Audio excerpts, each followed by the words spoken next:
that show?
It's a whole thing about winning. Yeah. It sounded like Christmas, that's how I remember. Like the Black Butler people are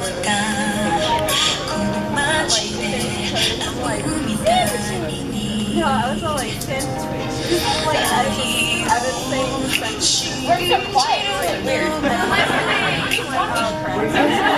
it's really weird. I'll turn it up, let's keep listening.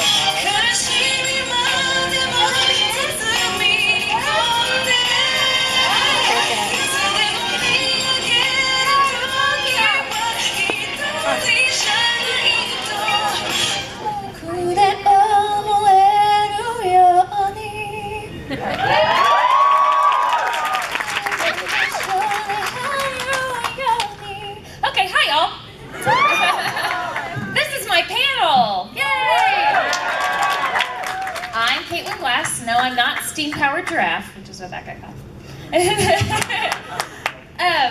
So hi, it's great to be here. Yay!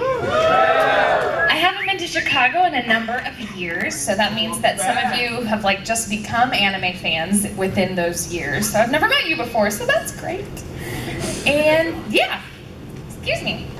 So this is my panel, and it's a Q&A, so that means you just ask me things and I answer them.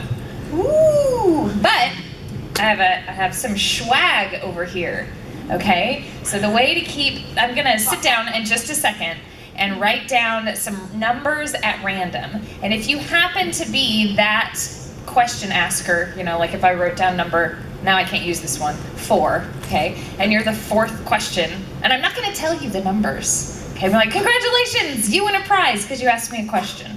Okay, so keep the questions rolling. But give me a second, I gotta write down some random numbers. Are we allowed to ask a question more than twice? Or... Oh, I'm actually very good about making sure if, I always say who hasn't asked a question, and I call in someone that hasn't asked one yet. I'm like all about that. Well, yeah, eventually, I guess if nobody else has any more questions. Jeez, okay, so give me a second. We'll go back to this. That's just gonna be the panel.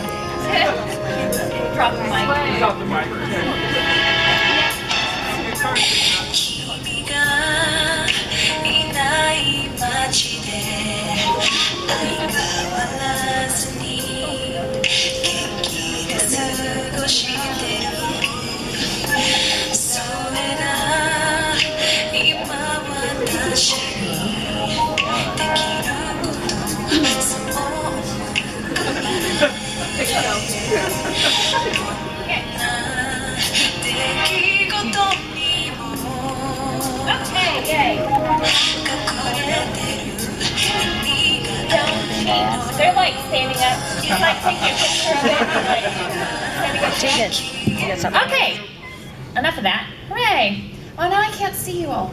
Now I can. Okay. Back to put the chair on the table. No, that's weird. That's totally weird. Okay, so here I am. Ask me things. You with the glasses. Yes. Oh, hi. I'm good. Nice to see you again. I just want to know what your impressions are for your role in The Devil is a Part-Timer. Oh, that's Oh, wow, you guys are fans of this show. Okay, he said my impressions about my role in a little show called The Devil is a Part-Timer. Yeah. Parents in the room were like, oh, I don't like the name of that. Like, no. It's funny. It's about a guy, he's the devil, but he's on Earth and he has to work at a fast food restaurant. Yeah. That's pretty much it. And I'm his boss. Yeah. I think what I love about being in it, I love that as I'm getting older, I get to play people that are like my age, which is fun. But I love playing people who are younger because they usually have more things to say, which means making more money. But still, it's nice to go in and use my everyday voice just in a kind of I usually have a snarkier attitude. So that's what the boss is. She's a just kind of witty, snarky lady, and it was really fun to do. And there's this one line that was so hard and frustrating, we couldn't get it to match the animation just right, so they called me back in to fix it, and wouldn't you know it, that's the line, the scene that they put in the trailer that's out online, the one where it's Tia's character and Josh's character in the back room and the door slides open and it's me and I'm hollering and stuff. Yeah. So it's good times. Yay! Good show. Woohoo! Yes, with the cat ears. Or whatever kind of ears they are. They're blue. They look like blue cat ears. Blue ears. So what's everybody's least favorite role? What was my least favorite role? Well, I don't really like Kaiser roles very much. And thank you! Thank you! All right. I'm here all weekend, folks. Here all weekend. Least favorite is really a hard thing to say because I love this job. It's really fun being a voice actor, and I never go in, even like my worst day as a voice actor is still nothing compared to like your worst day if you're maybe a surgeon, okay? Am I right? All right? Okay. Yeah, so I don't have a least favorite role because plus you can't play a character that way. I can't be like, oh God, I hate this character, because you have to bring them to life, you know. And even if they are a person that hates themselves, like it does that no. So I don't have a least favorite character. But that being said, you are person number 2, and I wrote that down on here. So that means you get to come up here, and I'm going to give you a present. Yay! A present. A present. Present. I don't know if... Here, do you like Hitalia? You do now. There's a sticker. Thanks, Funimation. All of this stuff is just like stuff that I get from Funimation. Random. Not all the time. People are like, you work for Funimation, they must just give you like bags of swag every time you go. No, not true. No. Every once in a while, they'll bring out like this big pile of stuff that they've had somewhere hiding, and like everybody in the company picks apart this table full of stuff. Like not just actors, like people on the other side, you know, they give it to their kids, their nieces, nephews, stocking stuffers, whatever. And if you're lucky enough to be an actor that is in the studio that day, then you can get some things. Otherwise, no, you're not getting anything.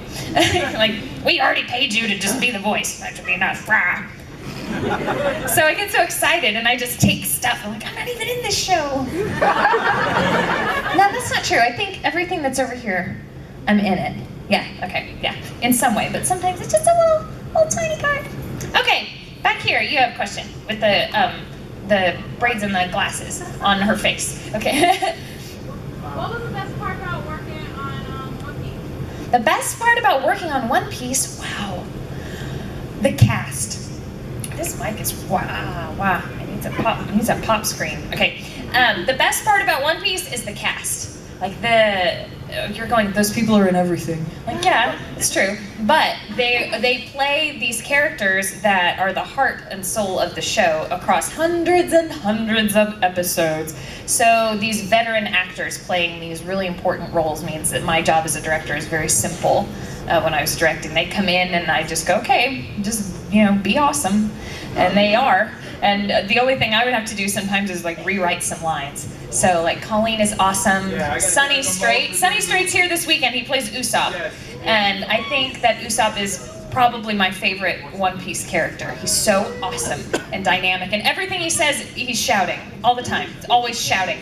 And he's so good. And Usopp is usually the character that has like 45 million things to say crammed into like this amount of time. And Sunny will come in and do it in one take. Like, he'll watch it and he'll be talking along during the preview and he's like, okay, let's do it. And it's like, and then in the middle there's a big yell, Sanji! And nailed it.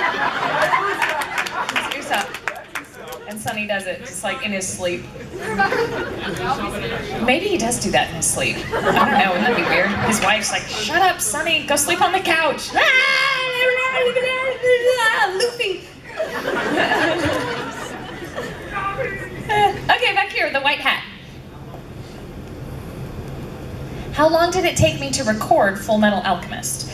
Well, Fullmetal Alchemist and the role of Winry is the part that I've had for the longest amount of time. I first recorded on that show in 2004, and I last recorded on that show in 2012. What? I know, do the math, kids, it's not that hard. 4 to 10 is 6, plus 2 is 8. 8 years. 8 years on that show. No math in summertime. Now, that doesn't mean like 8 years consecutively playing Winry every day. Because what's weird about her, she's this very important character, but when you count the number of episodes she's in, it's like less than a third, probably. Especially of the original series. She's in like 10 episodes of 51. Yeah. But, because there was that show and we weren't as fast back then, and then a couple of years later, or a year later, there was the first movie, and then we did, then what's strange is those old OVAs that went with the first series, we didn't actually record those until a matter of months before we started on Brotherhood. We started Brotherhood in 2010, and finished that in 2011, and then the last movie we did, and the other OVAs in 2012.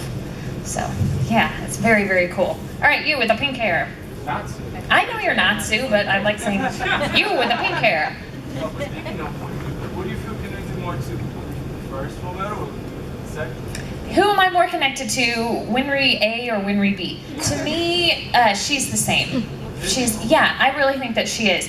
Granted, like, I love the scene where she confronts God. oh, well, for sure. Like, her circumstances are different, but not so different that it really alters who she is or how I play the character in any way. So it's all Winry to me.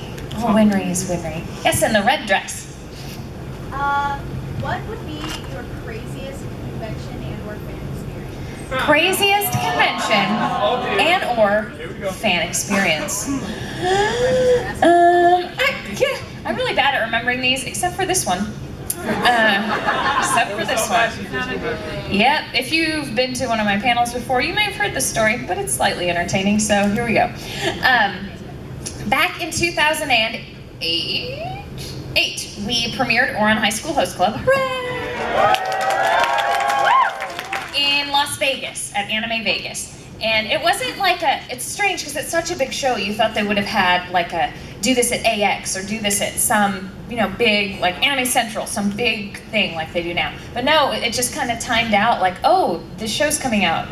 Oh, well, here's a con. Oh, you're going to it. And so's Todd and all these people. So just premiere it there. Like, okay. So we go and we're in a room that is like, see this section? The room is about that wide. And about this deep, too. Ouran, okay? Like, it's like shoving everyone in here into this one section. You're like really all crammed in real close. and everyone's like climbing on top of each other and sitting on the floor. And we're all very excited. We finally get to see it. We're gonna watch it, hooray! And we also did some question and answer, like the day before or something. And one of the girls after the Q&A, oh no, it's after the premiere. I'm getting my story all screwed up. So imagine all of you squished into this one section, and I'm the director, and I'm Haruhi, and I'm so excited. So I take pictures, because hello, Ouran premiere. Hooray, yay. So we watch it, it's great, cool. Afterwards, we answer questions, and then there are some fans that kind of follow us out into the hall and want us to sign extra things and take pictures, and we're happy to do that stuff. So it's me and Todd Habercorn, and this girl who looks to be somewhere between 16 and 18 years old, but no older than that. She's this tiny little thing, blonde. And she says, I'm like, can I sign something for you? And she goes, no. Can I grope you? Yeah. And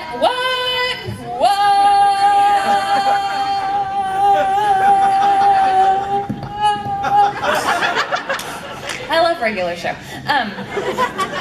I said, excuse me? And she goes, I can't make this stuff up, you guys. If you missed that over there, she goes, like with two hands, like this. I'm like, that was my reaction, Like I covered myself up and I look at Todd, like, please save me with your kung fu, like, please. I don't think he knows any kung fu. He's Vietnamese. Do they know kung fu? Any Vietnamese in the room? Do you know any kung fu? Anyone know kung fu in the room? Where were you in Vegas? That's what I'm saying. I needed you. Anyway, I'm like, oh my God. And Todd, I think what I told her is, these are mine. That's what I said. These are mine. You go over there. And I was so flabbergasted. Todd managed to, I don't know, save the day. It's all kind of a blur. And I thought, that is the strangest thing. I'm sure some of the voice actors, the guys, have had stranger stories. But to me, a little girl coming up to me and saying that, and she wasn't little, but like, weird. Totally weird. And I thought, I never have to think of that girl ever again. And then I went back and looked at all of those pictures that I took. And wouldn't you know it, there she is right in the front row of those, 200 people crammed into a room, front row. So in all of my memories of the Ouran premiere, this little groper girl. Groper girl, for real. Yeah, that was a good question, and it's number 6 on my list, so you get a prize. Yay! Hooray! You get this cool one-piece postcard, or postcards. I'm not really sure, but there it is. Yes! Hug! I like your dress. Hooray! Round of applause for presents. Okay, right here in the front. If Marvel Studios yet makes another X-Men animated series of any choice and they chose you to be a part of the cast, which character, hero, or villain would you like to voice as? Ooh, that's an elaborate one. So it's a what-if question. If Marvel made another animated series, who would I get to be? But does she already exist? Like, here's the thing, I don't know who they already have in the show. Emma Frost? She's rad. I'd be her. Yeah, British accent. Bring it on. Yes, I pick her. Yes, Emma Frost is rad. In the back. I remember you. Hi.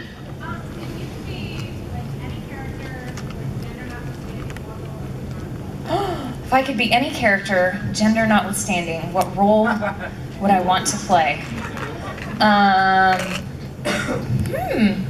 You mean like animated?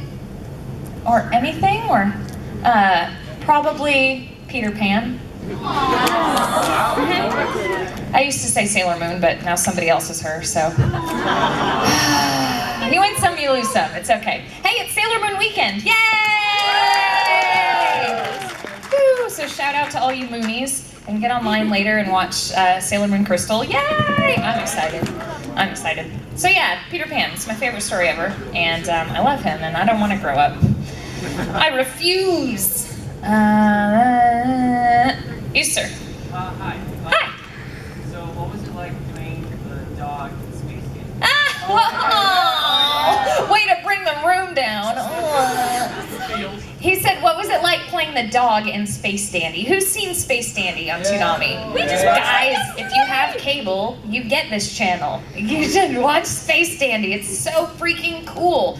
It's done by the people who did, a little show you might have heard of called Cowboy Bebop. Okay, so, and Samurai Champloo. It doesn't suck. Anyway, it's a really crazy, zany show, and there are maybe 2 sad episodes in the whole thing, and I'm in one of them. And my character exists to make you cry like babies. So it was very fast recording it, because what's cool about Space Dandy is I think it was airing in Japanese at the same time. A lot of people didn't know that. So in Japan, they're seeing it at the same time that you guys see it here. How cool to be a part of something like that, yeah? So in Japan, they have the main cast, and then they have these kind of like famous, I guess, voice actresses that make cameos every episode. And so that's what they're doing with the rest of us, because there aren't that many core characters. You know, it's like Dandy and the cat thing, and yeah, QT and a couple other people. Alexis's character, Alexis Tipton, who's here, she's in it. Yeah, honey, that's it. So I'm like, oh good, I finally get to be in Space Dandy. What do I get to be? Like, you're this dog. I'm like, oh, okay, I like dogs, but I don't want to give it away because a lot of people haven't seen it, but sometimes things happen to dogs. That's all I'm saying. Okay, right? So that was kind of a downer. Like, yay, I'm in Space Dandy. Oh, that's it? I recorded my stuff in like 30 minutes, 20 minutes. Yeah. Yeah. Cool question though. What else we got? I went over here. I've been over here. I've been kind of everywhere. So who hasn't asked one? Right here in the black shirt. If you could inhabit like any anime fictional world, what world would you inhabit and what would you do with that world? What cool question! If I could inhabit any anime fictional world, what world would I inhabit and what would I do there? Well, I sure as heck wouldn't live in the time of the Titans, am I right? No, thank you. No, I love being a part of that show, but who? Oh no.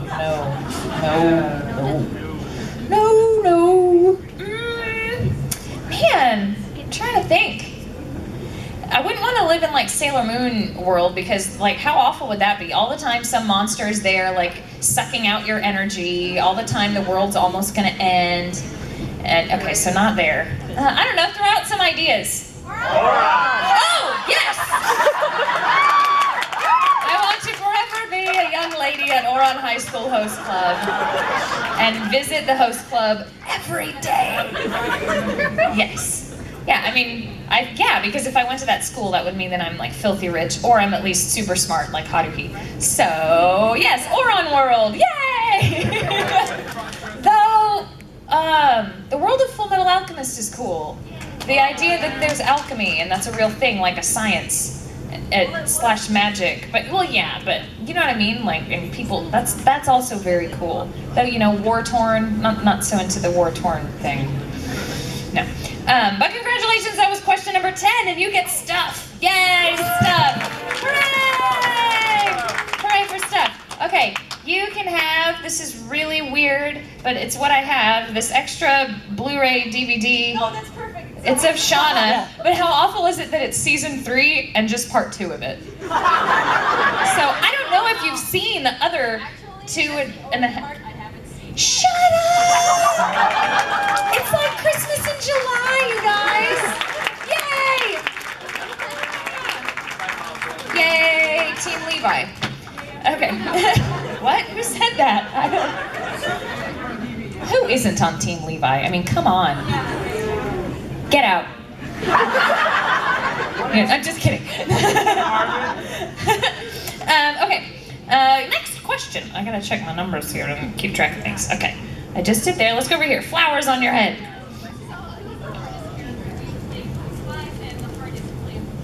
Okay, cool question. The hardest character for me to play voice-wise and the hardest character emotionally. Well, voice-wise, at first, it was Haruhi, because I'd never played a character like that before, and it isn't that the voice is physically strenuous, it's just, I hadn't done it yet. And I was very concerned that it wouldn't be good, and it needed to be good for so many reasons, and not just because people would say Caitlyn sucks, but because Ouran would suck if Haruhi was not believable as this ambiguous girl. So that was tough. It took me a while to really get the hang of it, and then to trust that I got it, that I had it. It took about 10 episodes. But you can't tell, I hope not, and because I worked really hard. What I mean is by episode 10, I didn't have to go back and re-record stuff. Usually I'd record it, and then when we were doing reviews, it'd be like, oh, I hate it, let me get back in the booth, and I'd fix it over and over. So that was the toughest there. I'd say the most strenuous or difficult role emotionally is Winry.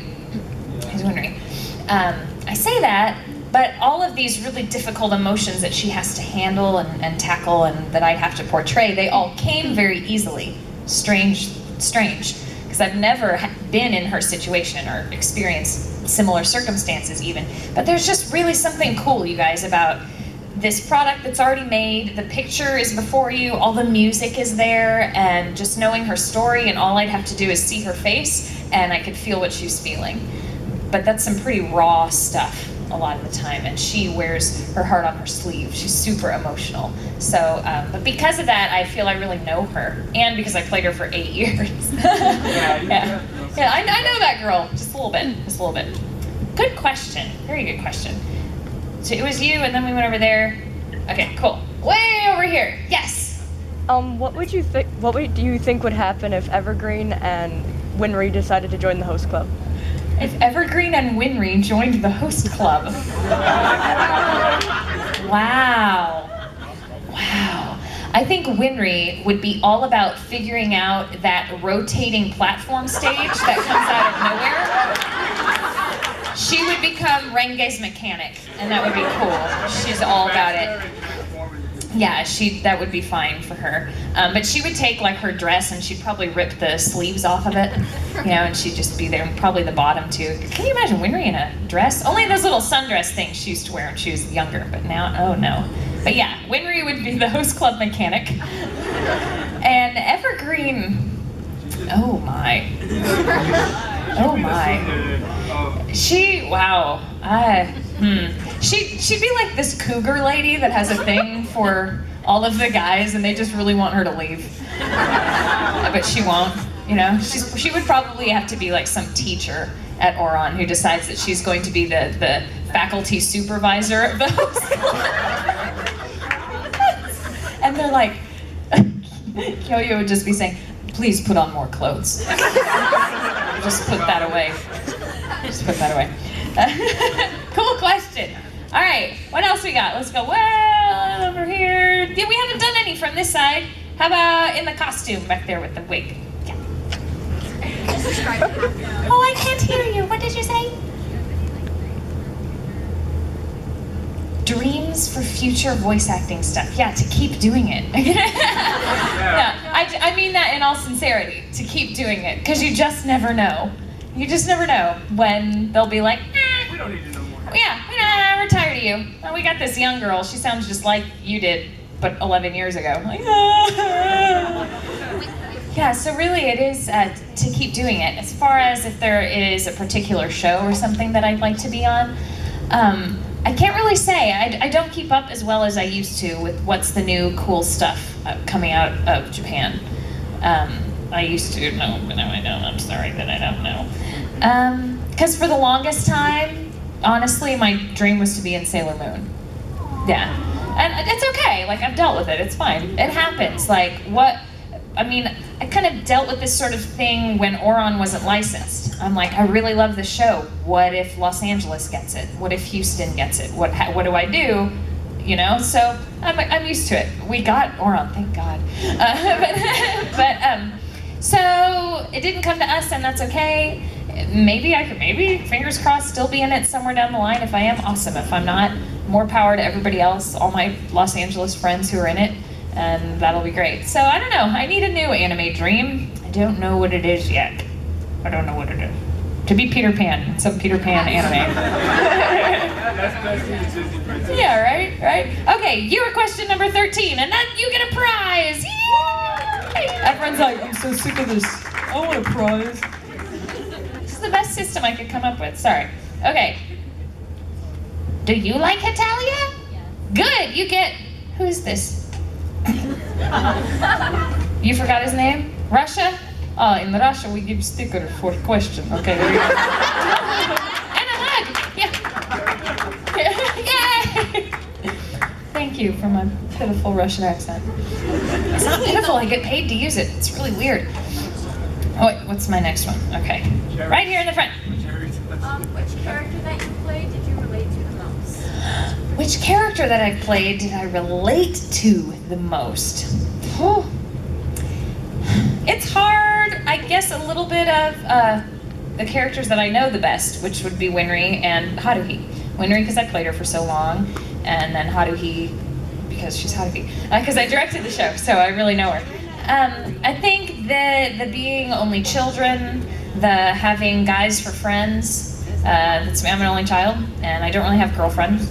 Nothing against them. I'm just like, I don't know. My friends are guys. I have girls who are friends. That makes it sound like I don't like girls. What am I trying to say? I don't know.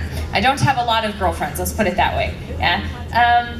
Kind of having to grow up really quickly because I lived. It's just my mom and I. So she's a single mom, working all the time. Way to go, single working moms. You guys are the bomb. So love your mothers, people. And so that having to mature more rapidly, you know, Haruhi pretty much took care of herself a lot, and her father. and Winry, you know, had to take care of those boys, and all, even though they're, you know, her age or a little younger. So I can relate to that aspect of them a lot, for sure. Good question. All right, who hasn't done one yet? We haven't heard from a lot of guys. You in the hat. Yes, that hat.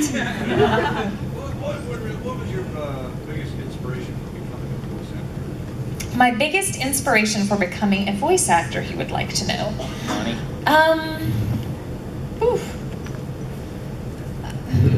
Probably Disney movies. There you go. Yeah, probably Disney movies. That I wanted to be Ariel when I was a little kid. That movie came out when I was 7 years old, almost 8 years old, and I was obsessed with it. I still am. I think I brought my Ariel shirt this weekend. I have an Ariel bathing suit. I'm sort of a dork, a Disney dork. So that's what started it. You know, you watch a film and you start to mimic, you know, what the characters are doing, and you can say the lines exactly like them. But I didn't go through life being like, I'm gonna go be a voice actor. I didn't even know what that was. I just started pursuing theater and things like that as soon as I was old enough to know what that was, and went to school to become an actor. And when you're in school becoming an actor, they tell you never to, you know, close any doors to any possible kind of niches of the work that you can do as an actor, which includes voice over and voice acting and audiobooks and that kind of thing. And I wasn't even done with school yet, but I was watching some anime and kind of saw that Funimation was in Fort Worth, Texas. I'm like, hey, I'm in Fort Worth, Texas. What the heck? So that kind of piqued my interest. Up until then, I wasn't out going, I'm going to go become an anime voice actor. I would sit there and just enjoy anime because I liked it, and sometimes kind of mimic the characters because I thought that their voices were really interesting. But still, I thought I was going to go and get a master's degree in classical theater and be doing Shakespeare someplace. I still want to do that. Maybe someday. Yeah. What's that? I said there's a Shakespeare theater in Chicago. There's one everywhere. That's why it's a great thing to go and do that. Somebody's got one of those every place. Yeah. Okay. You've had your hand raised for a really long time. If Tamaki and Hardy had a rap battle, who would win? If Tamaki and Haruhi had a rap battle, who would win? Mori senpai. Yeah.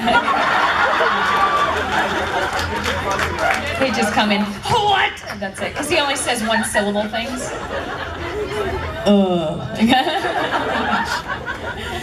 I think actually Honey senpai would be the best rapper.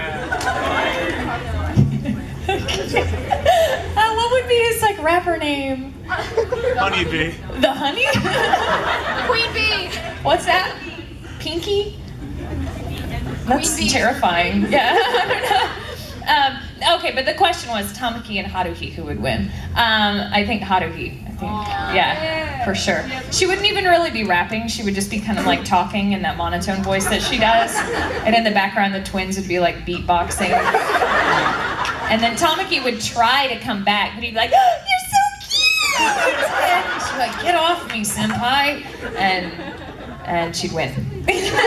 So place your bets, folks. All the money on Haruhi to win this year's rap battle. You, sir, in the black leather jacket. Oh, who is my favorite voice actor? And it can't be, well, I wouldn't say me, that'd be weird. That's so hard.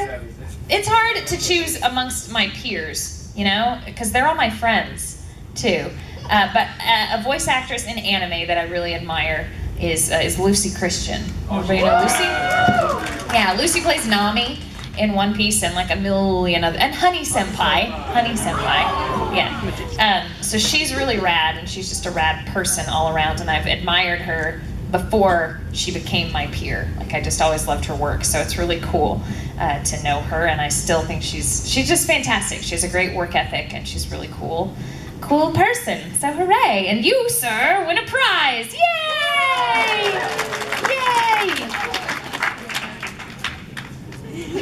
Yay! You get an inappropriate keychain from Freezing. Yay!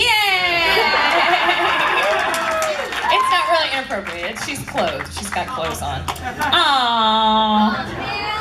I went to a Caitlin Glass panel and all I got was a girl in clothes on a keychain. God. I want my money back. I gotta check what my next number is. Okay, so I got, okay, cool. They're like, count how many fingers is she putting down? Oh my God. Okay, in the green and yellow. My opinion on Attack on Titan is that it is totally awesome. Yay!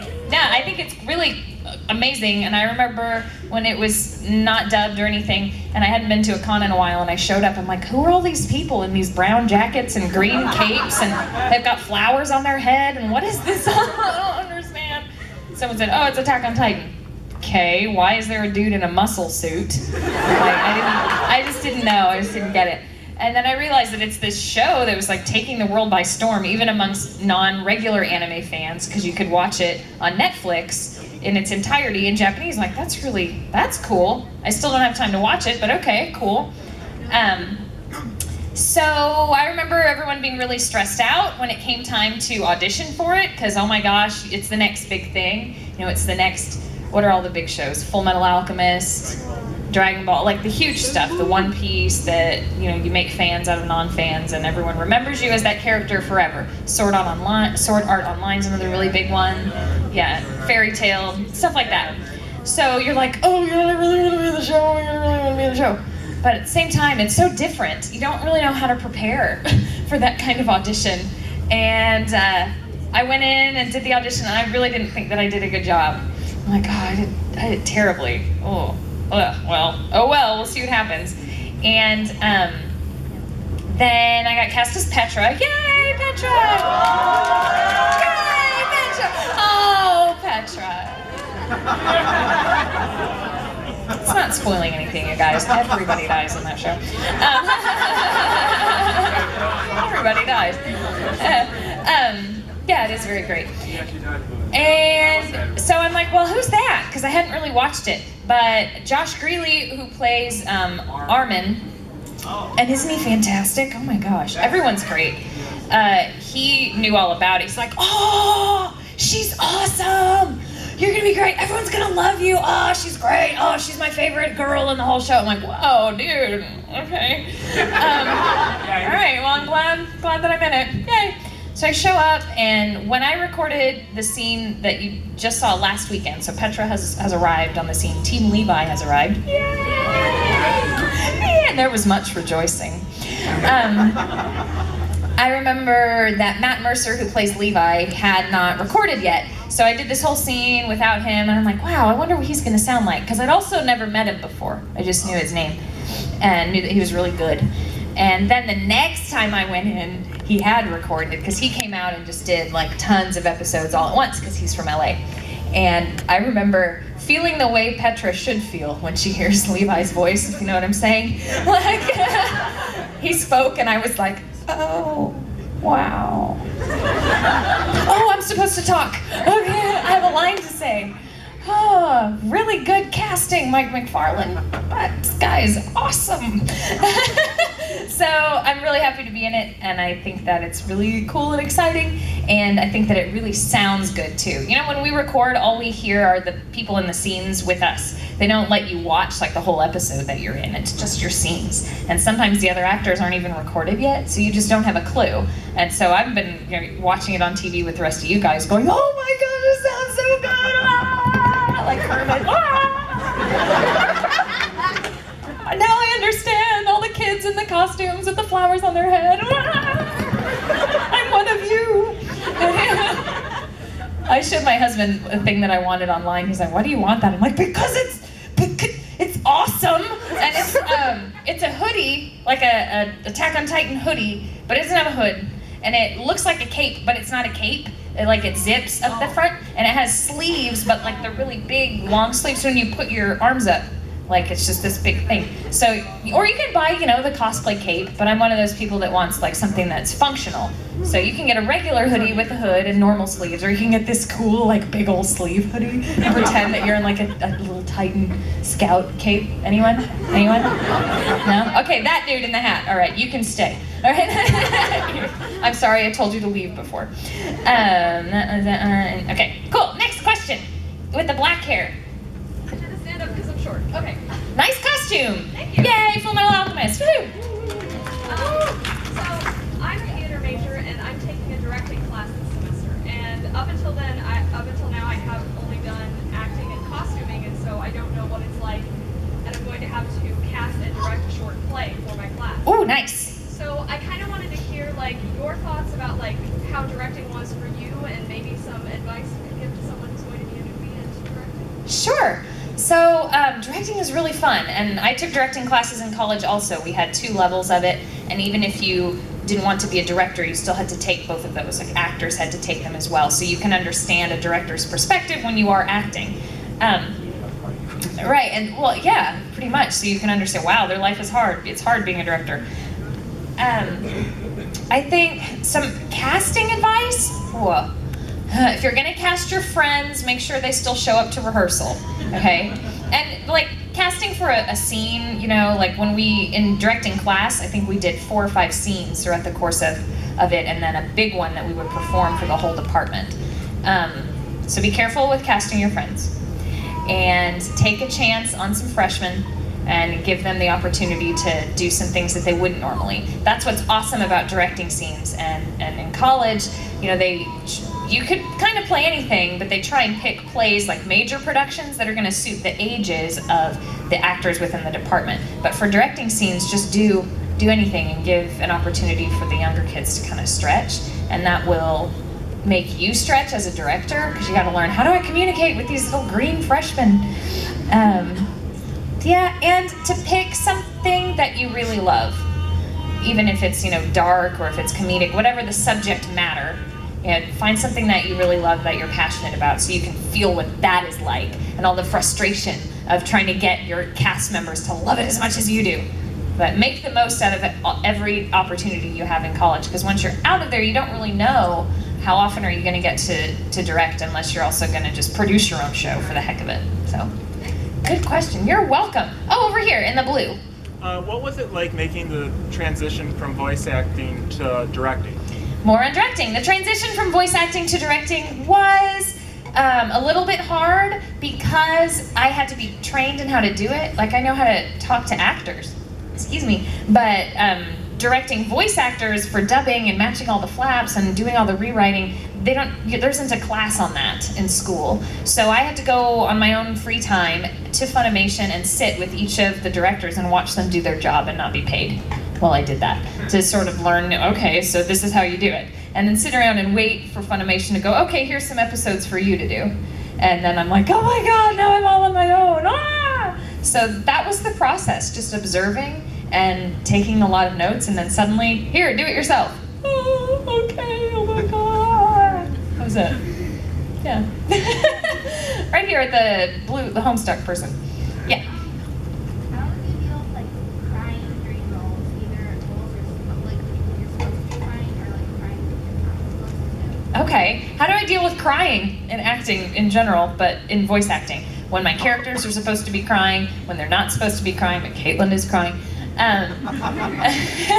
The way to deal with it, it's interesting because when you just listen to someone crying, it can often sound like laughter. Like if you're not watching them and if you didn't know the situation, you're like, are they laughing or are they crying? So you have to be aware of that when you're recording. And what's great is it's just your voice, not your face, and not everything else. So you can fake it. It's okay. It's true. Do I? Only sometimes. Like if it's a person who's gonna cry for like a split second. But if it's Winry, when Winry's crying, Caitlin's crying. Because I can't help it. I can't help it. And they're like, well, okay. If it sounds really authentic, you got snot going on and all that stuff. You gotta catch your breath and everything. But what's really tough is even with crying, you have to match the animation. So, I mean, crying is this spontaneous emotional thing and that you really can't control when it's happening for real. So to be able to kind of keep that emotion and be using it, but still make sure your mouth is open when it's supposed to be and closed when it's supposed to be, and take a deep breath right there and all of that. It's really very strange. It's totally strange. As far as crying when I'm not supposed to, I don't know that that's happened.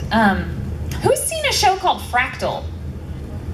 A good number of people. You guys, this is so great. I can honestly say it's one of the best things I've seen come out in years. And it's short. It's only 11 or 12 episodes. It has a really wonderful ending that I won't spoil or anything. And by wonderful, that's all I'm going to say.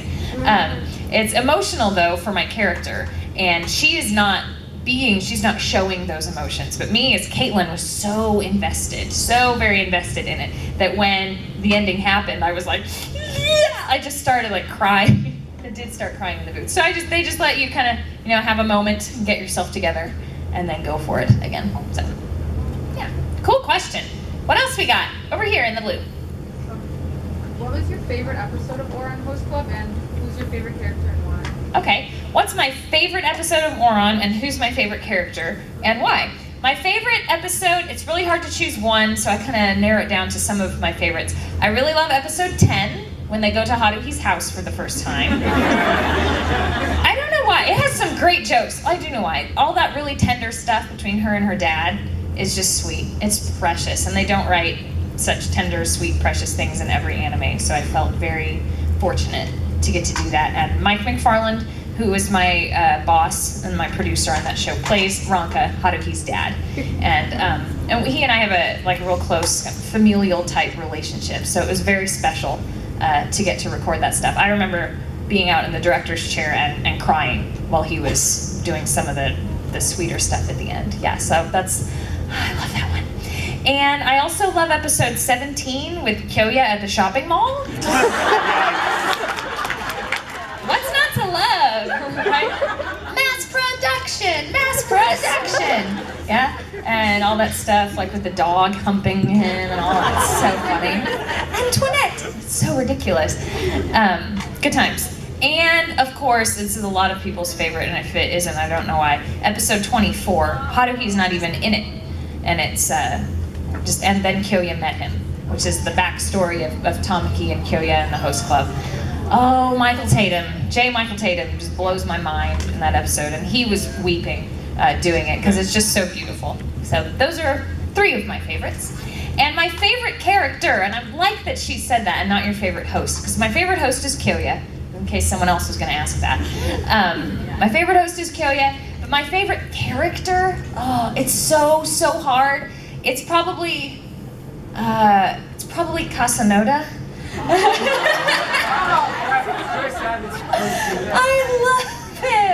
I love him. He's awesome. He's so awesome. And the fact that it's Chris Sabat is even better. He used to tell me when I first started directing, he's like, Caitlin, I'm never going to get to be in any of the shows you direct because you keep doing all these high school romance shows. And Chris Sabat has this voice down in the basement. He's like, what am I never gonna be? And then when I watched Ouran for the first time, and I was not the director, I was just like a fan. I'm like, oh my gosh, that should be Chris Sabat. And so it was a no-brainer. A lot of people thought he would be Mori Senpai, like back when everyone's guessing who's gonna play what characters, and I'm like, nope. He has to be Casanova. And when I told him he got to be in the show and just use his regular speaking voice, he was so excited. He's like, I never play high school boys. I'm like, cool, congratulations. Yeah, very cool.